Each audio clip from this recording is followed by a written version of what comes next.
Hey guys, welcome to my channel. If you are new here, my name is Lynn and I do all types of motherhood lifestyle vlogs as well as cleaning, cooking, and crafts and DIYs. Today's video, I am going to be showing you how I do my very popular sweet summertime watermelon door hanger. I actually made this at a craft party with one of my dear friends, and I've had a lot of you guys ask me about it, so I wanted to do a quick tutorial on how I made this. As you can see, I've already traced out the shape of my watermelon. I am using a jigsaw here and cutting it out of my MDF. I use both MDF and wood depending on the project.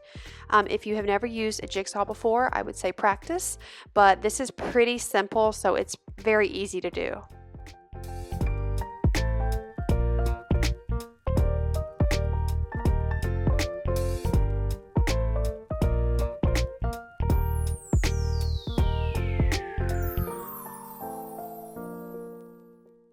Now my shape is all cut out and I just lightly sanded the top with a little block sander.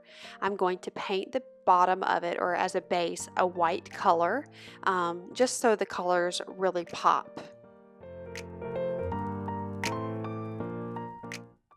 For this step you can use either a regular brush like I'm using or a foam brush you can get at a craft store. Okay, now you're going to want to make sure that you paint the entire watermelon, the front of it. You can do the back if you want to. I don't always. And then make sure you do the front and the sides and the top.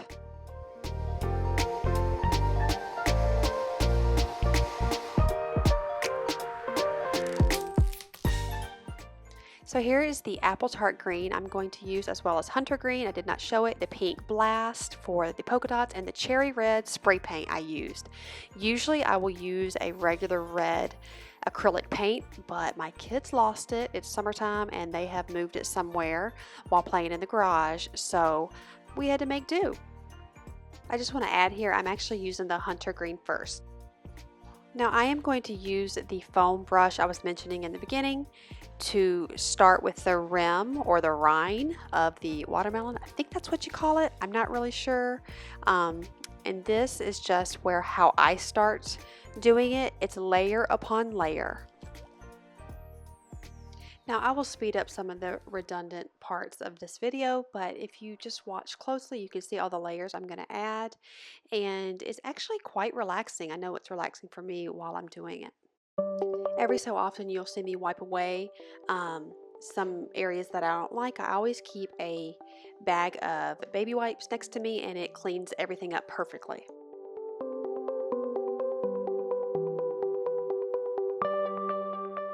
As I mentioned before, you want to make sure you get those bare edges. Now I'm just going over in some spots I think needs a little more color and then cleaning up as I go.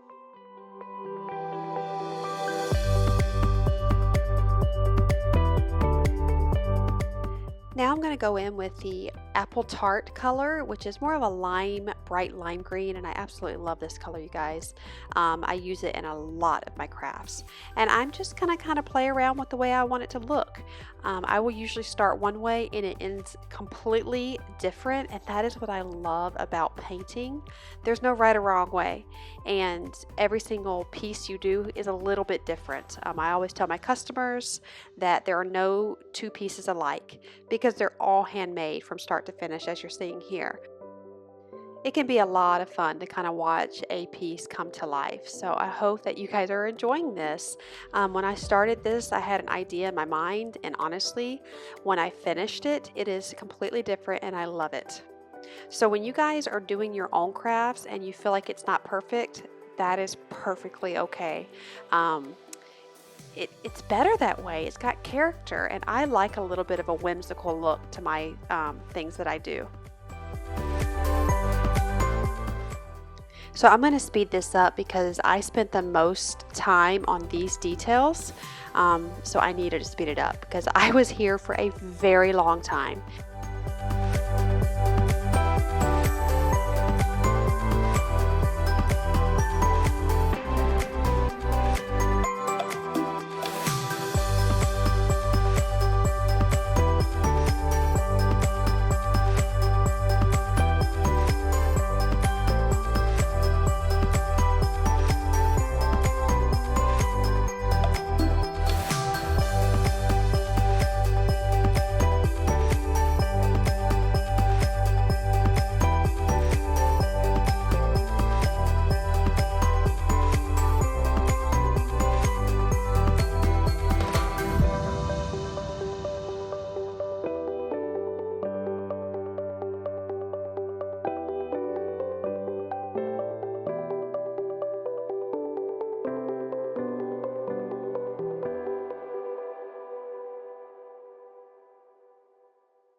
Now that I got it how I like it, I'm going to go in with my white paint, my regular white paint that I was using to actually paint the base of the watermelon. Just craft paint that I got at Michael's, and you can get at, I believe, Walmart as well. And I'm going to kind of do some more of the detail design and the swirlies around the rind at the bottom here.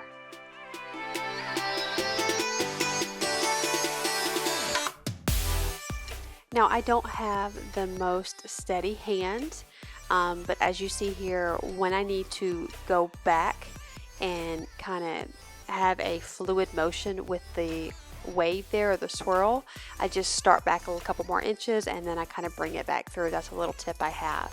And I didn't expect to add the extra swirly at the bottom, but I love the way it turned out, and that is so much fun to see kind of like your creativity come through and make it really unique.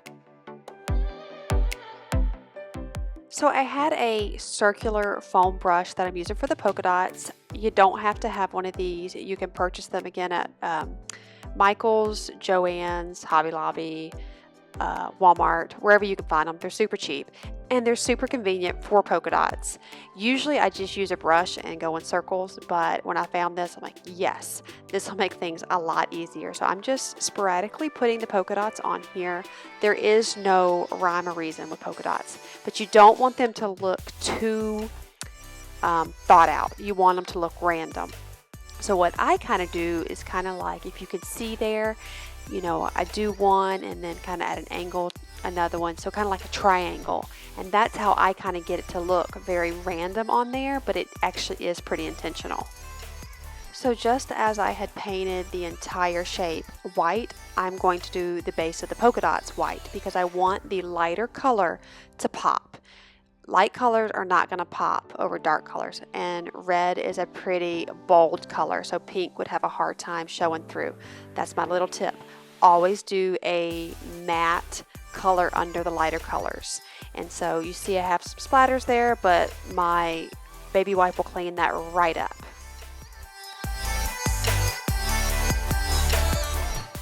So I'm now putting the pink on top of the white. I'm okay with the white popping through because it kind of gives it a highlight there, so that's okay with me. You can see I'm really fussing over this middle polka dot. I end up hating it and just taking it off, and that is the nice thing about actually using spray paint because it has a gloss, and the paint, the acrylic paint, does not stick until I spray it down or it dries for a long time. So I take it right off and start over.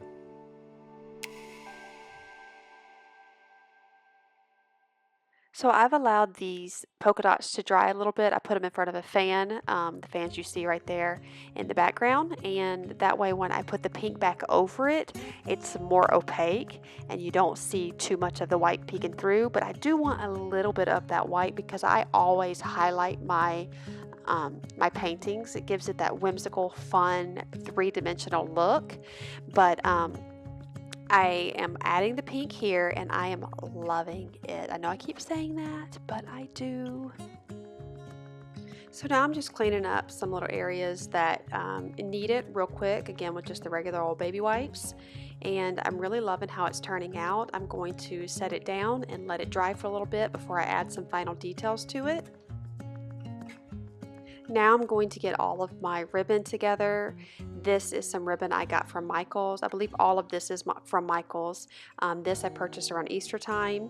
I'm not sure when I purchased the polka dot one. The red and the black ribbon is, yep, it's from Michael's too. And then some pipe cleaners.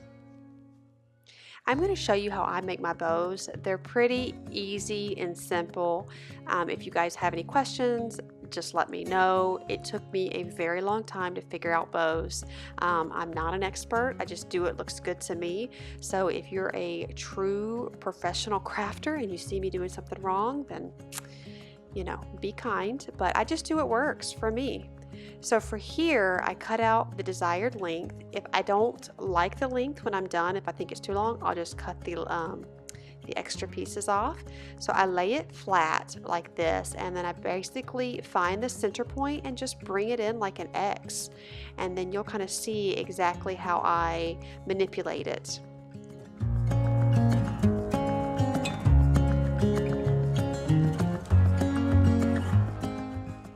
And that's it. That's what I do. and I can do extra loops if I wanted to, but since I'm going to have so many layers of bows, it's not necessary to have 4 loops or 6 loops or however many. If you guys want a tutorial on that, I'll definitely do that in the future for you guys. But now I'm just going to have my base. I always do the largest bow on the bottom, and then I just start going down in size as I layer on top, and I'm going to do the exact same thing that I did with the pink and white striped with every single one that I add on top.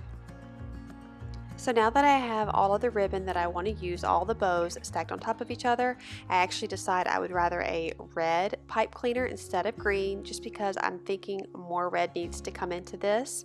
So here this is, and I'm going to hold my fingers in the middle and pinch all the ribbons together and kind of weed the pipe cleaner through my fingers, and then hold real tight and just tighten the pipe cleaner up as much as possible, and that will hold all of the ribbons together. No need for glue or anything like that, and then you will see how I will finish this off.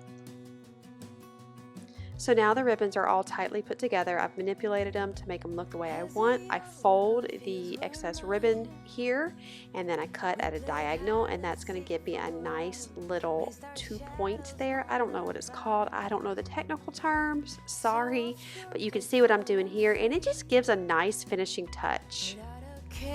In the world, I was one rich little girl, daydreamer.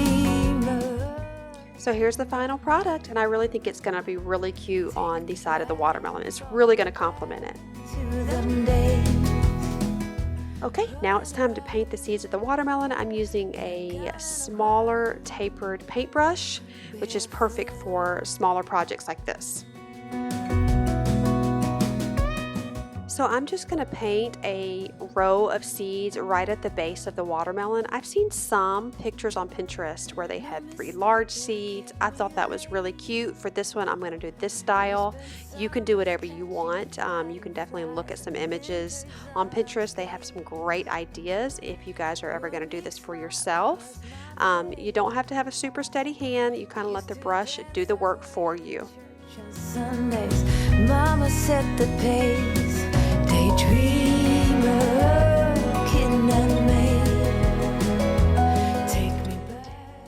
Now back to my white craft paint. I just shake up the bottle to get a little bit of excess paint on the lid. That way it is easier for me to dip my really fine skinny brush in there to do the highlighting on the seeds. I don't know if it's because I used to do makeup, not professionally, but I've done it for a couple of weddings and proms, and I love, love, love makeup. It's probably the oh my gosh, I can't say the word, the creative side in me. There we go. I always will put it on my hand. I feel like it's just easier. I like to dip on the cap and then kind of get the excess and put it on my hand, and then that way it's also easier for me to dip right back on my hand when I need more paint. So since the seeds are technically in real life 3-dimensional, you're going to want to add the white wherever light would hit it. So make sure you kind of focus around the base of it, because that's where it kind of bulges out a little bit, and then you follow that same pattern on the other side and just think to yourself, where would light be hitting it when you're adding your highlight. Now, being that the black paint isn't completely dry, I go in some of the wet spots and I just kind of rub my brush in there and soften some of that white up if it's too intense, too fake looking, I guess you would say, and that kind of gives it more of a realistic look. And then I kind of go back and forth to see what I like the most. Here I'm now adding some white highlights to the rhine, and just to kind of make the colors pop out some more, and then I smear it with my fingers.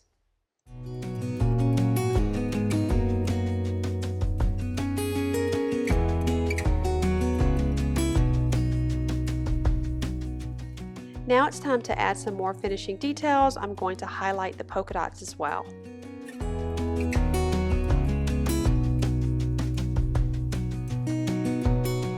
As I mentioned before, I felt like the bow really needed some more red, so I found some deco mesh, and I'm going to add that to the base of the ribbon.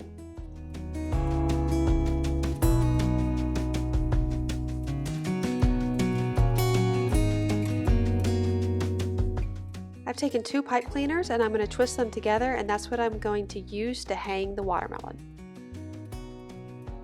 Now I'm going to use the red pipe cleaner that we twisted the bow with, and I'm going to twist it around the green pipe cleaner, and that's going to assemble the bow there.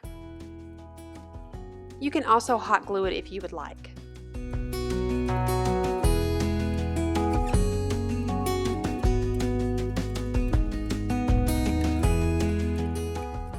I am loving how this turned out, but before I'm done, I felt like it needed just a little bit something extra. So I'm going to use that Tart Apple lime green paint and just go around the rim of the watermelon. I think it'll really add a special touch to it. Whenever I'm doing orders for my customers, I think it's really important to focus on these little details. And when it's hanging up, you can kind of see some dimension and colors from every angle. As I'm editing this, I'm also thinking how cute it would have been if the rim right there, instead of the hunter green and the lime green, if it was black and white. That would really make it pop. I think I'm going to do that for the next one.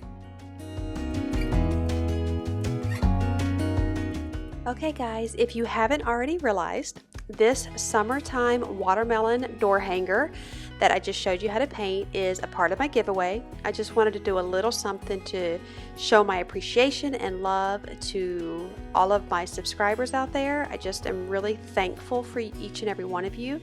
To enter into the giveaway, you need to follow me on Instagram. You also have to make sure you're subscribed to my channel. And just for kicks, make sure you like this video as well. I have left the door hanger blank so the winner can customize it however you choose. If you don't happen to win, don't worry. You can go to my Etsy shop or contact me personally. My email should be in the description box. If not, I'll put it there, and you can either order one of these from me personally or my Etsy shop, and I can customize it however you want, or you can just order the shape and then you can paint it yourself, whatever you choose to do. Either way, I just want to show my love and appreciation to each and every one of my subscribers. I am so thankful for you. Thank you for joining me on this journey, and I love you guys, and I will have more videos out every week. Bye guys.